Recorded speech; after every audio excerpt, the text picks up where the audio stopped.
Hi, thank you for watching. I'm going to be reading you a section of my brand new book, Stop Selling, Start Believing. It's a brand new book that's coming out. It's available pretty much everywhere that books are sold. It's launching on January 1st of 2024. You can purchase it for pre-order right now and automatically have it delivered to your Kindle on January 1st. The book is a great value. It has over 400 pages and it covers a wide range of topics. How much money are you currently losing by not performing to your best? Goal setting, motivational topics, how to build a nonstop lead flow machine so that your pipeline is always full, building quality sales processes, prospecting plans, follow up plans, objection handling, closing, negotiating to keep profits in your pocket. No matter where you are in your sales career, if you're starting out, you've never worked in sales before, or if you are a seasoned vet who just needs a little pick me up, maybe a refocusing of sorts to help make sure that you've really got your game on point, this book is great for you. Over the next month, I'm going to be reading sections of the book and posting them here so that you're going to be able to get a little bit of a preview of what this book is like. So, without further ado, this is the first section. How much money is underperforming costing you? How much money is underperforming costing you? Underperforming is costing you more money than you realize. How much more money would you make if you were able to perform at the top of your game? If you could consistently keep your pipeline overflowing, selling an in demand product or service, were compensated fairly, and knew how to handle every objection that your customers threw at you? Let's focus on a single challenge of the sales process: lost sales. Let's say you only make $100 per sale and you lose only one sale per week because of an objection that you didn't anticipate. That single lost sale per week turns into $5,200 over the course of a year. If you are losing 2 sales per week, that's $10,400. 4 sales per week, $20,800. And if your average commission on a sale is higher, the cost to your personal income, your family's freedom, skyrockets. Since that's all theoretical, let's use an actual job with real numbers. This concept is the same in every industry. But just as an example, I'm going to use the car industry. If you're working in an industry with larger or smaller margins, volume, etc., adjust the numbers accordingly to come up with the accurate estimates for your own situation. You are a car salesman at an OEM dealership. This could be a Chevy, Ford, Kia, Toyota, or even a luxury brand, but the numbers are always going to tend to be similar. The way commissions in the car business works is that a salesperson typically gets three kind of commissions: a mini or a minimum deal. This means that the deal either broke even or didn't break the minimum profit to be paid a percentage of the gross profits. This is typically anywhere between $100 and $200 per car at most dealerships. A split, where a salesman splits his commissions with another salesperson. This can be on a mini or on a full commission deal. And a full deal, where the salesperson gets paid a percentage of the gross profit, usually without a cap. This is generally anywhere between 20 to 35% of the gross profit made on selling a vehicle and can range anywhere from $100 all the way up to 1000 or 2000 or more on a single sale.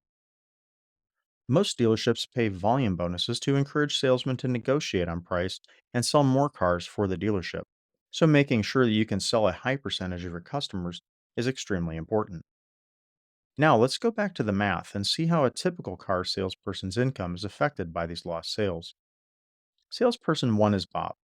He meets an average of 30 customers per month and sells 10 cars per month at an average of $250 commission on each, making a gross income of $2,500 per month. Salesperson 2 is Samantha. She meets an average of 30 customers per month and sells 15 cars per month at an average of $350 commission on each, making a gross income of $5,250 per month. Samantha makes $33,000 more per year working the same hours and seeing the same number of customers. Why? While Bob routinely wings it, Samantha has a consistent sales process where she has scripted out the interaction and consistent and repeatable objection handling techniques that allow her to close more deals and hold more profits. She knows how to counter the "it's not a good time," "I just want a brochure," "I want a cheaper payment," and the dreaded "I need to talk it over with my wife" objections. The simple truth is that having a solid sales process is a major factor in how much money you make as a salesperson. As I mentioned in the beginning, I realize you may not sell cars, but the principles work in any industry. What is the differentiating factor between the salespeople that are barely getting by and the ones with vacation homes in the Caribbean, yachts, and fast cars, and who are successful in every job, in every industry, and every situation they're in? Well, there are many differences prospecting techniques, likability, etc. But one thing is always consistent, and that's the ability to close at a higher percentage of business at a higher margin. The top 20% of sales rock stars are masters of their craft. I've seen two people in the same company selling the same product or service both started the same year. One making $80,000 a year solidly in the middle of the pack, while the other became the top salesperson making half a million dollars in a bad year and over a million in a good year. It doesn't matter if you're selling cars, insurance, software, real estate, or widgets. As a salesperson, you can usually increase your income one of three ways. Number one, increase the number of customers you present. Number two, increase your margins on each sale. Number three, increase your closing ratio. That's right, you can double your income by doubling the number of customers you see, doubling your close ratio, or by doubling your margins. Or, if doubling any of these metrics is unrealistic, you can increase your closing ratio and your margins each by 25% and still double your income. So, if you currently see 20 customers and sell 10 widgets each month, each widget retails for $10,000, your cost is $5,000, and you negotiate it down to $6,000 and make the sale, leaving a margin of $1,000 at 10% commission. That equals $100 each sale, totaling $1,000 per month.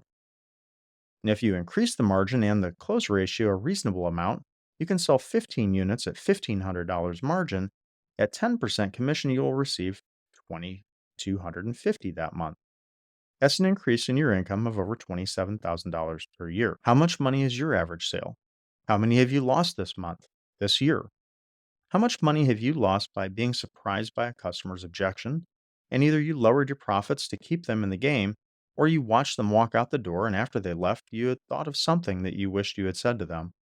What would you have bought with the money that you lost? A new phone? A new car? Vacation? College for your children? What is the kind of knowledge worth to you? Are you willing to take a step back and implement these lessons? All right. Well, thank you much for watching this. That's just a taste of one of the very first sections of this book.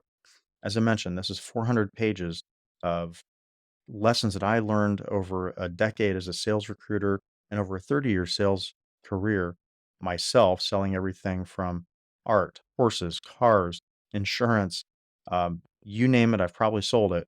And I'm going to share all that knowledge with you here. Again, stop selling, start believing.